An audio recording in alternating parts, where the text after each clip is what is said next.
Procedure ऐसा है कि जब तक परमानेंट चेयरमैन नहीं अपॉइंट होते हैं तब तक रोटेशन बेसिस के ऊपर चेयरमैन अपॉइंट किया जाता है। सभी मेंबर्स ने इत्तेफाक राय से आज की मीटिंग के लिए फौजिया मैडम को आज की मीटिंग का चेयरमैन बनाए थे। बहुत अच्छे कुछ फैसले लिए गए हैं। मैं चाहूँगा कि फौजिया मैडम आगे का ब्रीफिंग करें। जी, तो आज सबसे पहले बिफोर वी बिगिन एनीथिंग मैं महाराष्ट्र गवर्नमेंट का शुक्रिया अदा करना चाहती हूँ कि उन्होंने ये वक्फ बोर्ड को आज बहुत सालों के बाद एक कंप्लीट वक्फ बोर्ड आज महाराष्ट्र को दिया है। इसमें पूरे मेंबर्स भी अब हैं और फुल टाइम सीओ भी है और बहुत सारा इसकी हिस्ट्री में अगर जाके देखें तो वक्फ बोर्ड में बहुत प्रॉब्लम्स रहे हैं। महाराष्ट्र वक्फ बोर्ड में इतने प्रॉब्लम्स रहे हैं अलग अलग तरीके से, कभी मेंबर्स की कमी रही, कभी सीओ की कमी रही और वक्फ बोर्ड की फंक्शनिंग में बहुत सारे रुकावटें रहे हैं। लेकिन अब क्योंकि वक्फ बोर्ड पूरी तरह बन गया है, न सिर्फ पूरी तरह फॉर्म हो गया है बल्कि अब जो मेंबर्स इसमें आए हैं इस वक्फ बोर्ड में, तो ये वक्फ बोर्ड के मेंबर्स सभी इस जज्बे के साथ हैं, इसमें आज आए हैं कि वक्फ जो है वो गॉड की प्रॉपर्टी होती है। Waqf is not the property of any human being. Trust हो सकती है लेकिन waqf is the property of God. तो परफेक्ट ऑनेस्टी के साथ और बेहतरीन एक्सपीरियंस्ड सब लोग हैं यहाँ पर। इसमें मेंबर्स ऑफ पार्लियामेंट है, मेंबर्स ऑफ असेंबली है, लॉयर है, डॉक्टर है और सोशल वर्कर है, सभी कैटेगरी में लोग हैं। आप जानते हैं हमारे औरंगाबाद के एमपी इम्तियाज़ जलील साहब ये एमपी कैटेगरी में मेंबर हैं। डॉक्टर वजाहत मिर्ज़ा एमएलए कैटेगरी में मेंबर हैं। एमएम शेख साहब जो अध्यक्ष रह चुके हैं सोशल वर्कर की कैटेगरी से ये मेंबर हैं। हमारे बहुत लर्नड और एक्स जो है बहुत दिनों से मेंबर है, मेंबर ऑफ पार्लियामेंट भी रह चुके हैं, एडवोकेट AU पठान साहब बार काउंसिल के मेंबर रह चुके हैं। हमारे मुदस्सिर लांबे साहब, डॉक्टर मुदस्सिर लांबे ये हमारे मेंबर हैं और एडवोकेट बाबू कुरैशी एक मेंबर हमारे आज आ नहीं पाए हैं मीटिंग के लिए।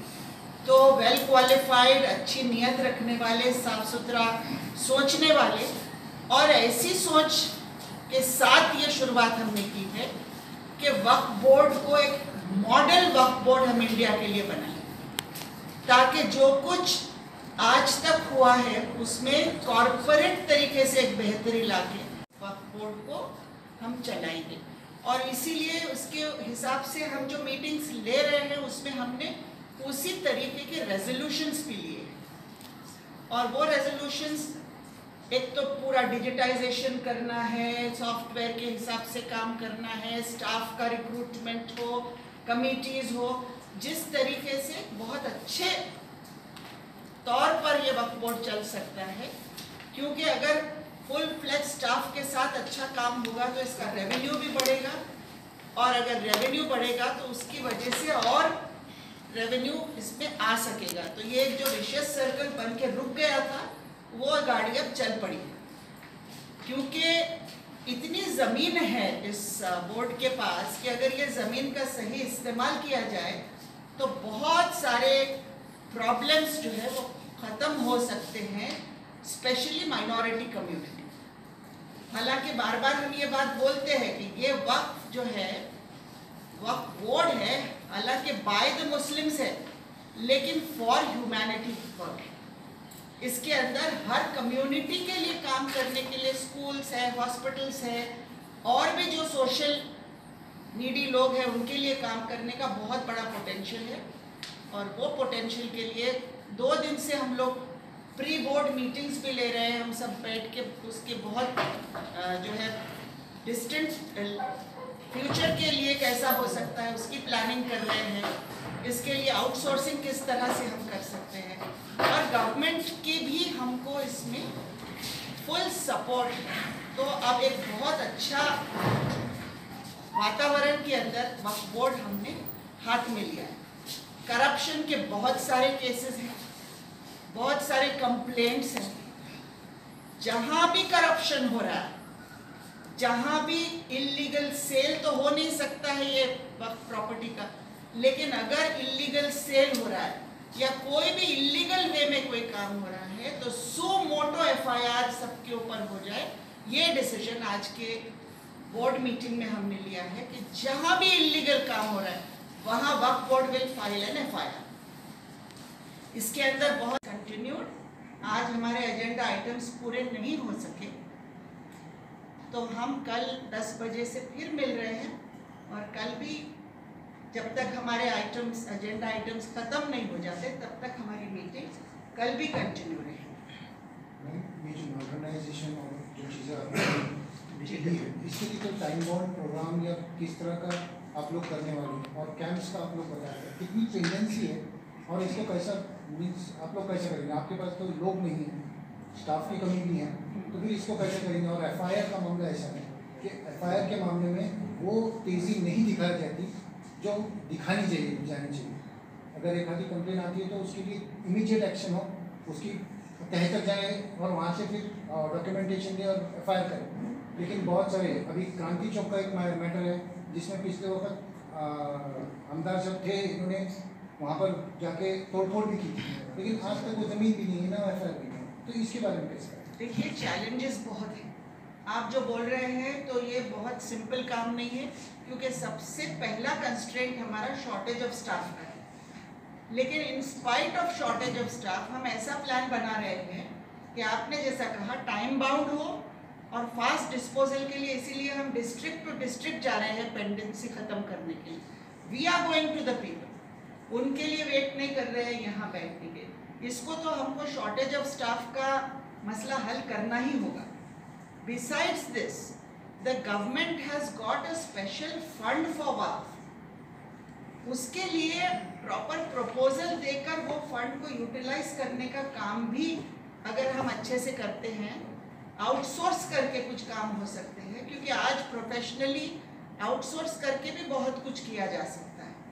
तो हमको वाइजली अपने प्रपोजल्स तैयार करने पड़ेंगे ताकि सरकार से भी हम पैसा ले सके, कॉन्ट्रैक्चुअल कुछ अपॉइंटमेंट्स भी हम कर सके अगर जितना हम अफोर्ड कर सकते हैं गवर्नमेंट के नॉर्म्स में रहते हुए। अगर अपॉइंटमेंट नहीं कर सके तो एजेंसी को आउटसोर्स करके काम करवाएं।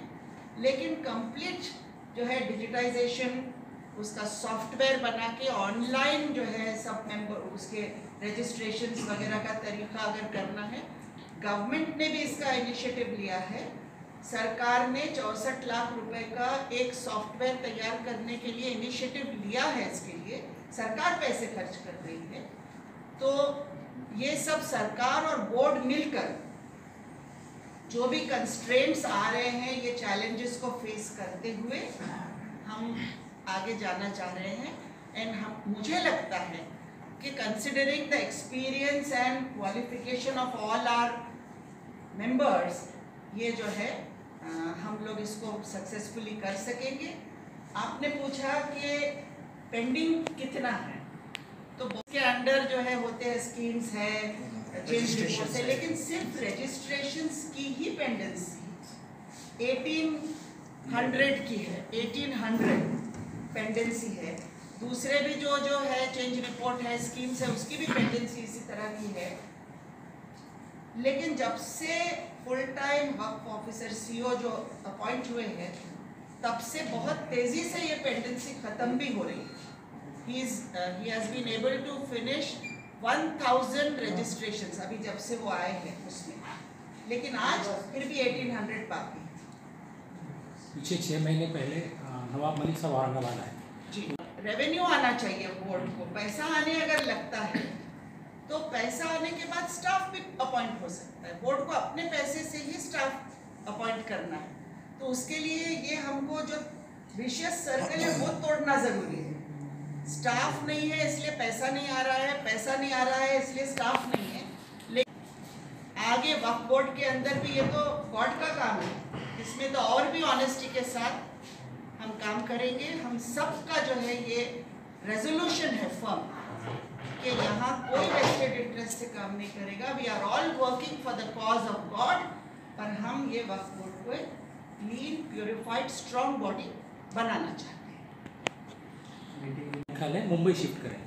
राज्य भर से औरंगाबाद लोग आते हैं, यहाँ रहने में उनको जितनी मतलब आसानी है, कोई भी जैसे पश्चिम महाराष्ट्र से लोग आते हैं या अदर मुंबई के, फिर आप मुंबई शिफ्ट करने का ये बयान उनका क्या देना, और आज की मीटिंग में उसको लेकर कोई चर्चा होगी? अभी नहीं हुई, लेकिन पॉसिबली कल हम चर्चा करेंगे इस टॉपिक पे, क्योंकि इस टॉपिक पर हमसे भी लोग आकर मिल रहे हैं। बहुत भारी तादाद में लोग आके ये रिप्रेजेंट कर रहे हैं कि मराठवाड़ा में सबसे ज़्यादा वक्त की प्रॉपर्टीज़ हैं, ये हेडक्वार्टर औरंगाबाद में ही रहना चाहिए। मेरा पर्सनल ओपिनियन अगर पूछा जाए तो मेरा भी पर्सनल ओपिनियन यही है कि हेडक्वार्टर औरंगाबाद में ही रहना चाहिए। जो लोगों का डिमांड है वही होना चाहिए। मे भी मुंबई में हम रीजनल ऑफिस रख सकते हैं, ऐसा पर्सनली जो मेरी बात हुई सब मेंबर्स से, तो हर मेंबर का यही ओपिनियन है।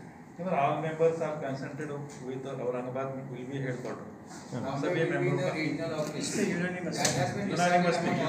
unanimous।